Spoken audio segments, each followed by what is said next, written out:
Course in Miracles today, per usual. And y'all, we are on day lesson 33, but it is February 2nd. So happy February. We are going to start going through lesson 20 onward, just to give context for what brought us here to today's lesson. Lesson 20, I am determined to see. Lesson 21, I am determined to see things differently. Lesson 22, what I see is a form of vengeance. Lesson 23, I can escape from the world I see by giving up attack thoughts. Lesson 24, I do not perceive my own best interests. Lesson 25, I do not know what anything is for. Lesson 26, my attack thoughts are attacking my invulnerability. Lesson 27, above all else, I want to see. Lesson 28, above all else, I want to see things differently. Lesson 29, God is in everything I see. Lesson 30, God is in everything I see because God is in my mind. Lesson 31, I am not the victim of the world I see. Lesson 32, I have invented the world I see. And lesson 33, there is another way of looking at the world. Today's idea is an attempt to recognize that you can shift your perspective of the world in both its outer and inner aspects. A full 5 minutes should be devoted in the morning and evening applications. In these practice periods, the idea should be repeated as often as you find comfortable, though unhurried applications are essential. Alternate between surveying your inner and outer perceptions, but without an abrupt sense of shifting. Merely glance casually about the world you perceive as outside yourself. Then close your eyes and survey the inner thoughts with equal casualness. Try to remain equally uninvolved in both and to maintain this detachment as you repeat the idea for today. The shorter exercise period should be as frequent as possible. Specific applications of today's idea should be made immediately. When any situations arise which tempts you to become disturbed, for these applications say there is another way of looking at this. Remember to apply today's idea the instant you are aware of distress. It may be necessary to take a minute or two to sit quietly and repeat the idea for today to yourself several times. Closing your eyes will help in this form of application. Lesson 33, there is another way of looking at the world. So good morning for those of you who are joining. I'm actually in a car right now. My parents and I drove up to Sedona, Arizona yesterday, and they're in the hotel, and I'm here in my car doing this show. So thank you all so much for joining. This concept, this lesson, there is another way of looking at the world. It's as we were leading up to today's lesson and reading through previous lessons, it's just reminding me that we're getting more and more into a place of choice, into a place of choosing how we want to look at the world, how we want to show up, who we want to be. And so before we can really get to that point of choosing something new, so much of what is old either has to go or it just needs to be recognized that it's an insufficient system. It's actually an insufficient program in terms of using that as a baseline for how we operate and see the world. And so the lessons leading up to it, I'm actually going to go back to the list here because there were some today even that as I was reading, I was like, I don't want to forget that. One of those is, I can escape from the world I see by giving up attack thoughts. Now that's our choice. Am I going to maintain these thoughts of anger and these thoughts of vengeance towards other people? Or am I going to continue to self-perpetuate? But the thing about these attack thoughts and the anger is that what we are experiencing in terms of fear towards other people, so often it's because we're actually holding those same thoughts ourselves. It's like when someone says something to you, and if you don't have a framework for it, you're going to ask questions and need to understand it. So if we're afraid of other people getting angry or being vengeful towards us, we clearly already know what that means, and we know it because we've experienced that anger or vengeance ourselves. So in order for us to change something in our perception in the external world, it requires us to change something on the inner side of things. And in order for us to start experiencing peace and joy and kind of more of those, I guess you could say, positive emotions, It starts inside of us, and then it begins to slowly manifest in the external world. And there's this concept of you find what you're looking for. And so the question is, well, what are we looking for? What are we looking for to be true?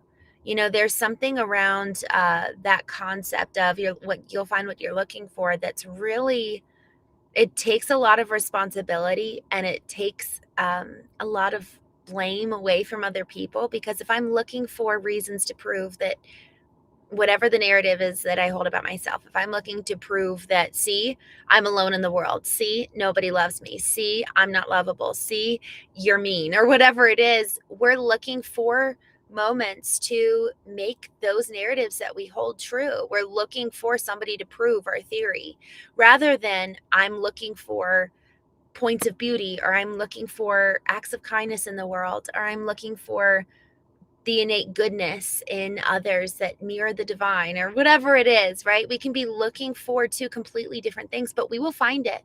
We surely, surely will. And we'll find it in our partners. We'll find it in our friends. We'll find it in our family. We'll find it with our business mentors, or colleagues.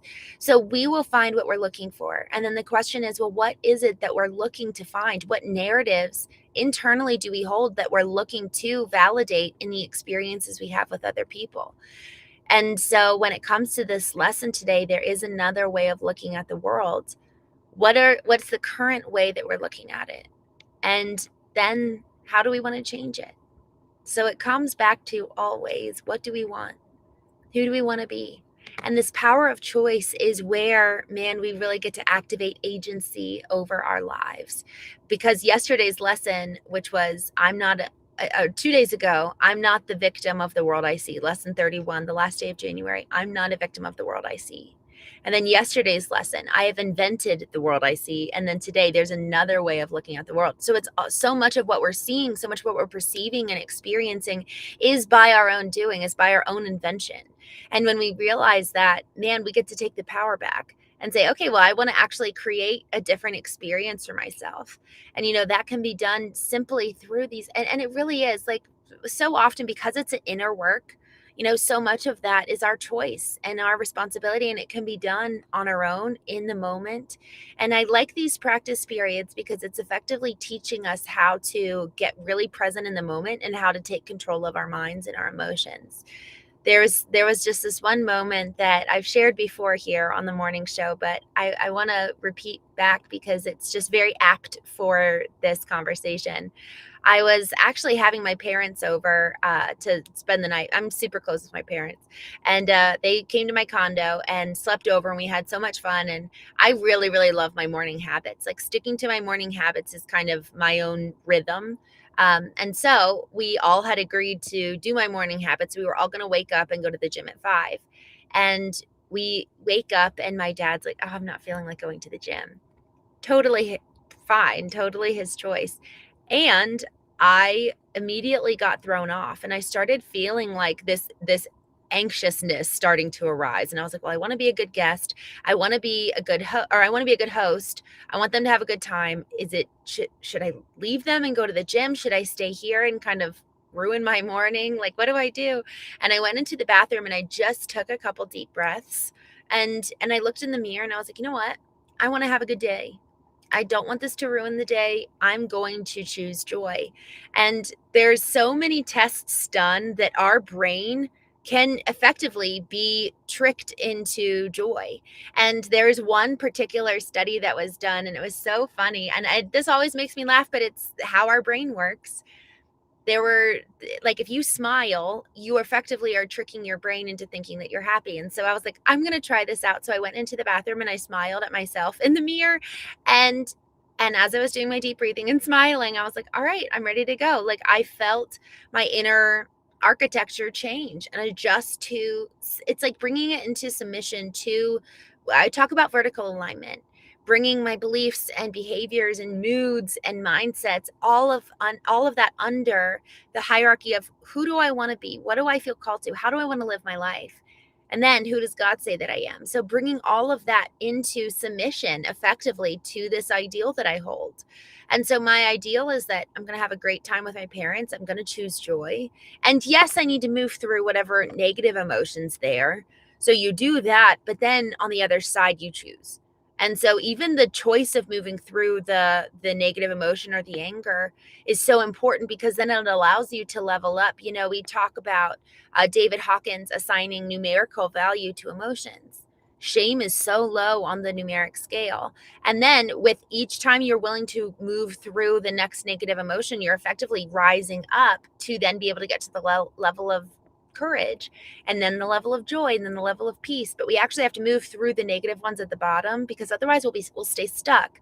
If we're not allowing ourselves to feel anger, let's say, and we're just trying to get to joy, well, it's not going to be authentic, because we're not moving through and almost like passing through to get to the joy, and then be able to fully access that and fully live into that. Because otherwise we're just suppressing grief or anger or some of these other emotions that are just needing to be processed, and they're in our bodies for a reason.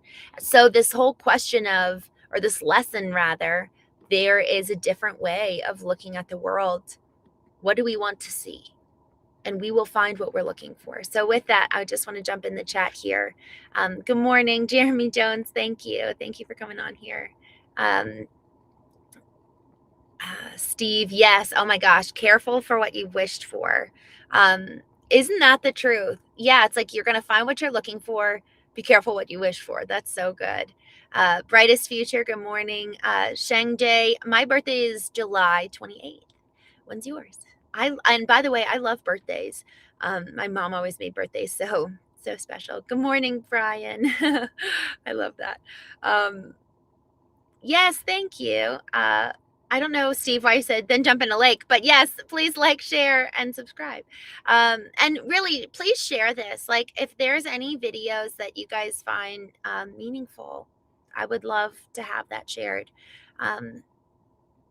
Brian, have a fantastic rest of your week. Thank you. You too, y'all. This is just the beginning. To happy Monday. Let's go. Let's go for a great week. C. Martin Love, I'm so glad you're here. You said the goal isn't to stop thoughts, but to change your relationship with them so they no longer control your actions. I love that. Isn't that so true? And it's not to stop any of that. Our every single intelligence, our intellectual intelligence, our emotional intelligence, spiritual intelligence, physical intelligence has data for us. So the goal is to take it, look at it, examine it, listen, and be taught. And then also decide, okay, no, that's actually not how I want to live. And so that's never in control of us. I'm so glad you pointed that out. Hello, friends. Thank you. Savion, thank you for joining. C. Martin Love, identify shadows or parts of yourself you usually deny, such as hidden biases or suppressed anger, to understand why they trigger certain thoughts. I love the hidden biases piece. That's so good. That's so good. I am just going through some of these chats. There's some meaningful stuff here and some just funny, strange comments. Adele, I would love that. Please come and hang out with us. I go live every day at 6:30, or I guess 8:30 a.m. Eastern in the mornings, except this past weekend I went live a little later. And we go through A Course in Miracles, which is just a daily lesson to really bring our mind and our spirit into alignment under the order and hierarchy of our ideal for who we want to be. And then that kind of jump starts our day. And then I also go live every evening at 8:30 p.m. Eastern for the most part. Today I'm going live for a second time. I actually am having a business conversation with a man named Tom Lane. I'm going to be going live here and also on the Craft and Calling and Foundation First. Those are two other little channels that I have that frankly I haven't built or really tended to. I'm working on Foundation First marketing right now. I'm starting to go live there every day. So this conversation today with Tom is very business oriented. So if you guys want to join that, I would love it. But that's I think it's at 1:30 p.m. Eastern. I'm pulling up my calendar just to confirm. Yes, we'll be going live at 1:30 p.m. Eastern, and we're talking all things trades and business, sales, things like that. So you can join me at Foundation First Marketing, and would love to have you. Anthony, thank you. I appreciate you being kind. Pos 699, a Leo like me. Cool. It's funny. I've heard that there's so much overlap when it comes to birthdays and when you're born. So Alex, I actually am just starting to pick up piano again. I learned piano when I was a kid. I also learned the flute, but I'm going to start piano lessons again, which I'm excited for. June 14th. I love that, Brian. We need to like do birthday celebrations. I know that we've all been kind of sharing where we live, but it'd be fun to do something, get together. Um, Brian J, we have the same birthday. I love that. That's so fun. Joe says human birth is to find love. Just become aware of what's going on in and out of the month. I don't know. I don't really understand this. But I love that human birth is to find love. That's so interesting. Alex, thank you. Thanks for joining. Luke, thanks for joining. Good morning. David, good morning. So, y'all, today's lesson, there is another way of looking at the world. You know, Viktor Frankl wrote the book Man's Search for Meaning, and he was in a German concentration camp when he wrote this book. And it's just about his experience. And during that time, he was talking about how everything was stripped from him. His wife was taken, put into a gas chamber, which I just can't even fathom. You know, he was counting down the days to when he would be put in one. And he says, like, that everything could be taken from us except for the freedom to choose. We get to choose our response. And between after every single stimulus, we get the choice of how we're going to respond. He says between stimulus and response is choice. And so the question is, how are we going to choose today? How are we going to choose today's lesson? There's a different way of looking at the world. What are we going to choose? What are we going to choose to look at ourselves, to look at others, to look at something not going our way? Are we going to choose hope? Are we going to choose, I believe that this is for me? Are we going to choose depression or instant anger? And the question is, whenever we have something that comes up, are we going to move through that so that we can get to the other side and effectively level up emotionally so that we're free and we can really enjoy the world? Life's so short. Let's enjoy it. There's another way of looking at the world every single time. And the question is, how do you want to see it? Because we've got the power to choose. So with that, I will be going live again today at 1:30 p.m. Head over to Foundation First Marketing if you want to join. I will drop the link here. And y'all, I actually wasn't sharing about this YouTube channel because it's brand new. I just started it on Friday, but last night someone came over from the Knowing Show and he was like, I love this because it's good for my career. So we talk a lot more about business over there. I love that. Savion says, I choose the light. I love that so much. Hello from Nashville. Jonathan, good morning. Thanks for joining. So if you guys want to talk more business, I'm a part of a 100-year-old family painting business. I have my own branding and marketing agency, and then also a digital marketing agency for people in the trade. So we talk a lot more business over there. So you can come join if you'd like.